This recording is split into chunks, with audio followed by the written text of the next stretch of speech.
La burguesía y el imperialismo históricamente han sostenido la idea de que el capitalismo es el mejor sistema económico-social y que las masas trabajadoras, a lo máximo que pueden apelar, es hacer menos miserable su existencia, con una serie de reformas y parches que no cambian nada de fondo.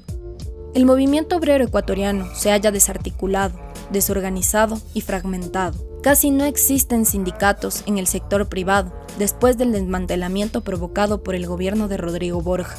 Y en el sector público, estos no tienen necesariamente una posición de avanzada.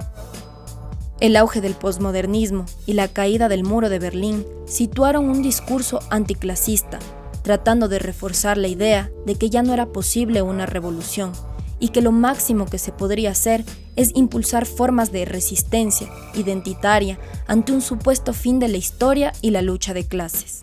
La crisis capitalista, motivada por la contracción de la tasa de ganancia y la emergencia del imperialismo chino como competidor de la hegemonía norteamericana, ha provocado el afianzamiento de las formas más restrictivas, conculcadoras de derechos y criminalizadoras de la dictadura burguesa.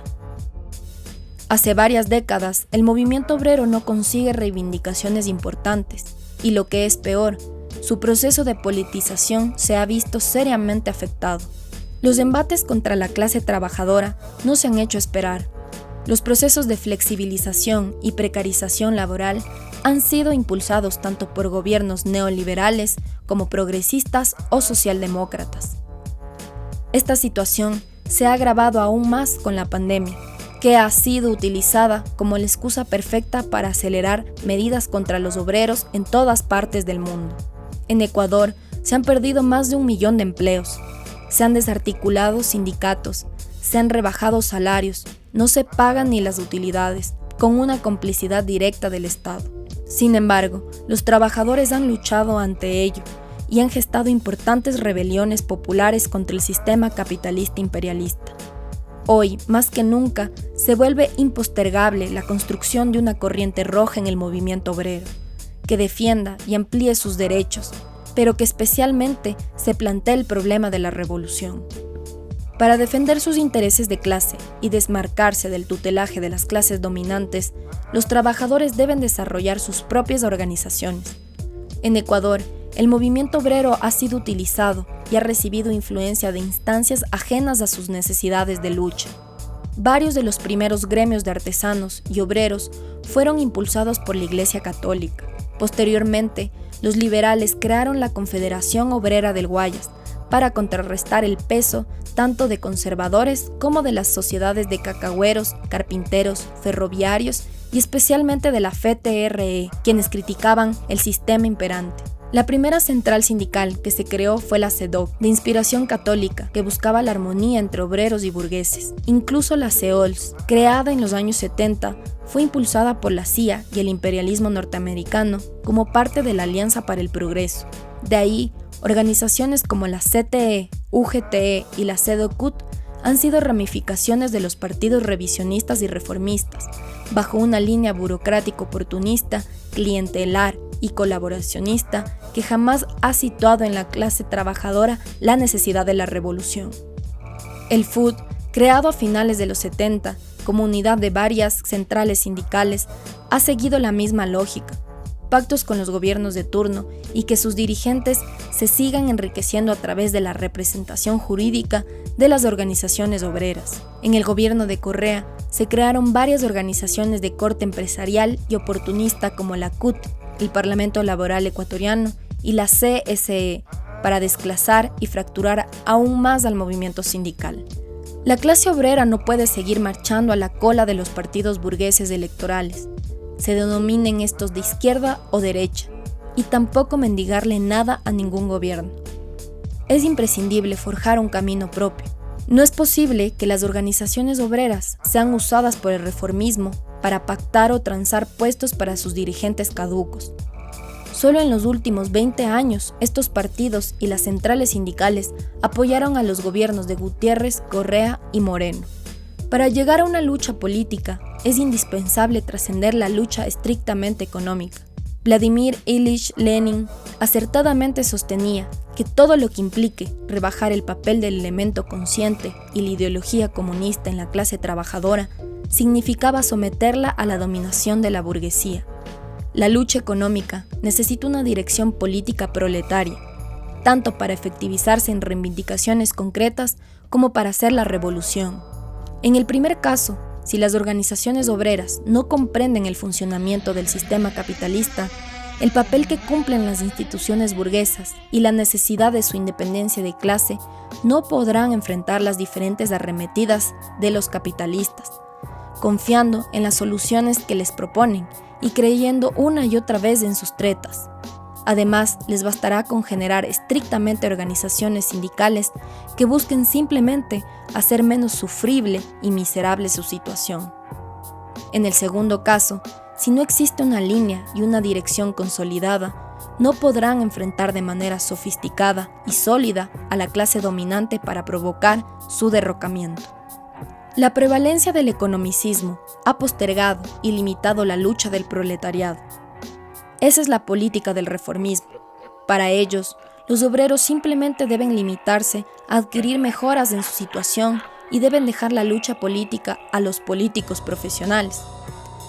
Han intentado sacar de la cabeza de los trabajadores sus intereses estratégicos de clase, contentándolos con las migajas que se les caen a los burgueses de la mesa. Mientras los proletarios vean como lo fundamental solo alcanzar mejoras salariales, no podrán acabar con la explotación, pero además se contentarán con crear organizaciones que solo los representen en ese sentido. El economicismo provoca en la práctica que los trabajadores se ahoguen en las coyunturas, que permanezcan impávidos ante las situaciones de otras clases explotadas, que no incorporen en sus consignas los diferentes males sociales y naturales que provoca el capitalismo imperialista. En el plano organizativo, el frentismo ha sido la modalidad preferida por el oportunismo para acumular alianzas temporales entre grupos con diversos intereses que posteriormente se diluyen, principalmente en el fango electoral. El economicismo también ha provocado una lucha espontánea, sin planificación, sin línea, que generalmente termina siendo adormecida en las variantes de la democracia burguesa. Para afirmar la lucha política, la clase trabajadora debe constituirse como vanguardia de los sectores oprimidos y explotados por el capitalismo imperialista. El proletariado es la clase más avanzada, la última de la historia, es la generadora de riqueza y es la que lucha más consecuentemente contra la raíz de la explotación, la propiedad privada de los medios de producción. Sin embargo, su estatuto progresista y revolucionario no se enmarca solo por la lucha contra la explotación, sino además está dado porque sus intereses de clase se enlazan con la búsqueda de la verdad, desentramando el funcionamiento de la sociedad. El proletariado, al ser la clase que busca el derrocamiento del orden actual de las cosas, tiene la capacidad de unir en su programa a los diferentes sectores oprimidos y explotados por el capitalismo, sin los que no podría provocar una verdadera transformación. Una de las tareas inmediatas consiste en obtener conquistas a través de la lucha, defender y ampliar los derechos y reivindicaciones obreras, sin renunciar a estas como ocurre en la práctica con las negociaciones que se dan en los centros de arbitraje del Ministerio de Trabajo o en las mismas inmediaciones de las empresas. Ello se puede hacer no solo a través de las organizaciones sindicales, sino mediante las uniones de la lucha de la clase obrera que juntan a los trabajadores de diferentes sectores y enfilan directamente contra el gobierno y el viejo Estado. Es indispensable el desarrollo de una línea roja en el movimiento obrero, que crezca en oposición a las centrales sindicales, que son simples apéndices de los partidos reformistas y burgueses. Esto implica que la posición comunista venza al interior de los sindicatos de base y que se creen organizaciones de nuevo tipo. Estas deben construirse borrando los privilegios y métodos artesanales y burocráticos, propiciando un nuevo estilo de trabajo que sea responsable con los intereses de los trabajadores y en el que estos puedan participar activamente, tanto en temas laborales como sindicales, como en su conocimiento sobre el marxismo. Contar con un número importante de cuadros obreros comunistas es lo crucial, pues estos se convertirán en los organizadores permanentes de la clase. Esta nueva corriente roja, formada por cuadros obreros comunistas y organizaciones de nuevo tipo, sindicales y no sindicales, garantizará un trabajo permanente y devolverá a los trabajadores la confianza en su organización colectiva.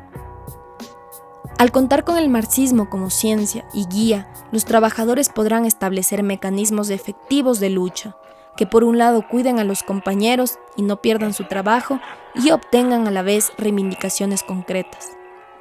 Varios de estos elementos ya existen o están en proceso de formación en el país. Sin embargo, su generalización depende de la creación del aparato fundamental de la lucha de la clase obrera, el Partido Proletario. Ello es aún un proceso que se está gestando y que terminará de consolidarse, sin duda alguna, pero esta tarea es la más importante de todas y debe estar en la cabeza y en la acción de cada obrero consciente y las masas populares que adoptan su posición.